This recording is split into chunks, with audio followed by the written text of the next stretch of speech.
তিনি মুক্তিযুদ্ধের ঘোষণা করেছেন, যুদ্ধ করেছেন, ওই দেশকে সংস্কার করেছেন, ওই দেশকে গণতন্ত্র ফিরিয়ে দিয়েছেন, ওই দেশের মানুষের ভাগ্য পরিবর্তন করেছেন, আধুনিক রাষ্ট্রে পরিবর্তন করেছেন। সব কিছু মিলিয়ে এরকম নেতা বাংলাদেশের বিশ্বে হাতে করার কজন আছে কিনা শুনতে পারে। এইরকম একজন নেতা আমাদের দলের যদি প্রতিষ্ঠা করেছে, আমাদের চেয়ে গর্বিত আর কেউ হতে পারে। উনি গণতন্ত্রের মানসিক পুত্র। বেগম খালেদা জিয়া গণতন্ত্রের বিলম্বন সৈনিক, তারেক রহমানের গণতন্ত্রের প্রতীক। সুতরাং বিএনপি এবং গণতন্ত্র একে অপরের পরিপূরক, একটা ছাড়া একটা চলতে পারে।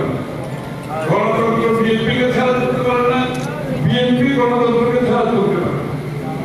এই যে পরিপূরকের ভূমিকা, এই গণতন্ত্রের জন্য যে যারা মানুষের জীবন দিয়েছেন, বেগম খালেদা জিয়া বৎসর পর বৎসর জেল খেটেছেন, তারেক রহমান দেশের বাইরে থেকে বাংলাদেশের মানুষকে ঐক্যবদ্ধ করেছেন।